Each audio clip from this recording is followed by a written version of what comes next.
Hi everyone, this is The Unspeakable at Interscapes Art Studios. I'm out walking the dog.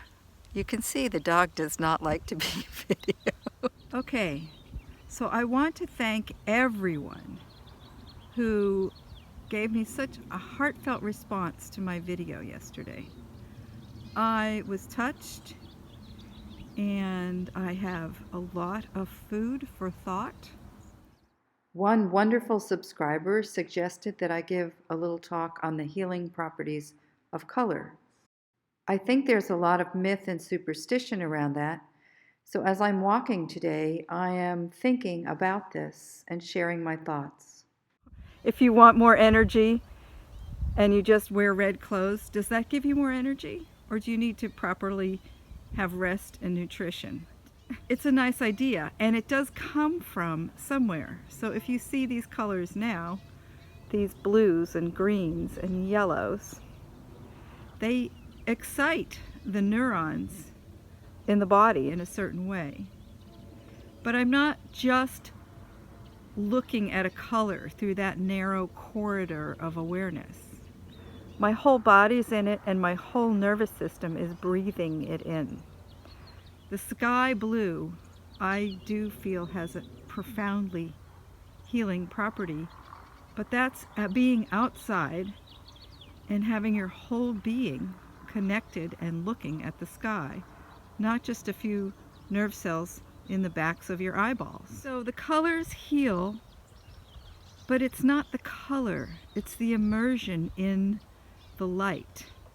And I think that it may be the harmonization and the synchronization of every cell in your body and your breath with the light of nature, because the body is of nature.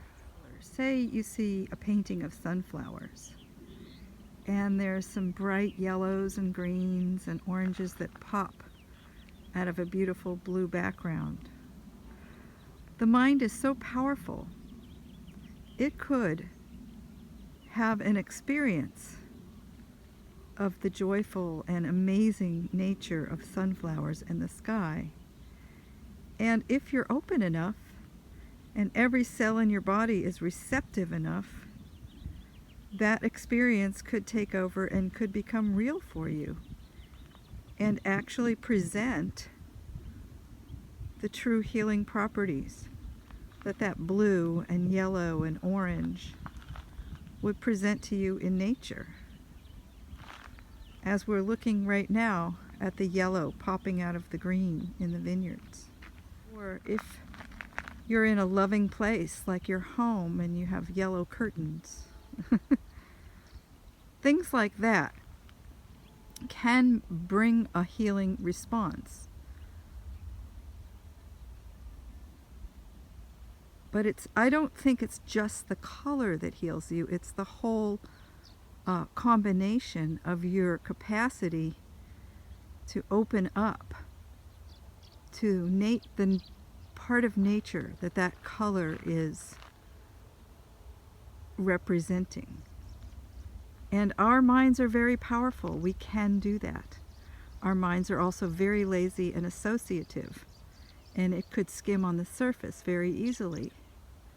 So someone could think they're getting healing properties from color, but if their being has a subcontext going on underneath and is not totally immersed in the sky or the water of the blue, then it's just a color and an idea, and it's not an experience and a process.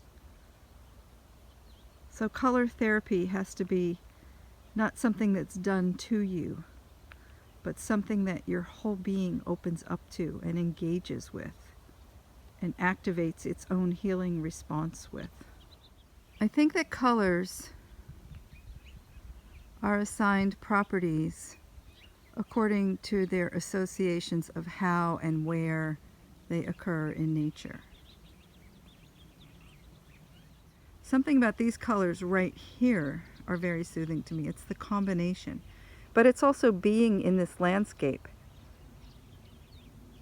and hearing the birds and feeling the stillness. The highway is about half a mile away towards those hills out there, mountains. So you can mildly hear the hum of the cars. But the sounds of nature are much closer. Whereas when I'm in the city, the sounds of the cars and people and urbanization is much closer. I can still hear the sounds of nature, but it seems to be more in the background. So in color healing, or the properties of color, perhaps what we're trying to do is bring nature to the foreground. And so blue in this sky, or blue and the water, have a particular healing property that may be connected with openness, forgiveness, vastness, coolness, letting go. Heat in the body is responsible for an awful lot of illness. So coolness may be a great antidote for people. But again, if you do not embody the coolness, after a while the stimulation of the color on the eyeballs becomes routine. And as I said, I don't think the color heals you. I think the embodiment of all of those qualities heal you, and the color may temporarily ignite those qualities inside of you. Color itself can embody many different qualities. Say, for example, the color red. The quality of a red cherry or a strawberry is very different from a fire truck or a stop sign, and both of those are man-made. But it's also very different from blood, animal's blood or human blood. Vegetable and fruit and flower red is very different from blood red.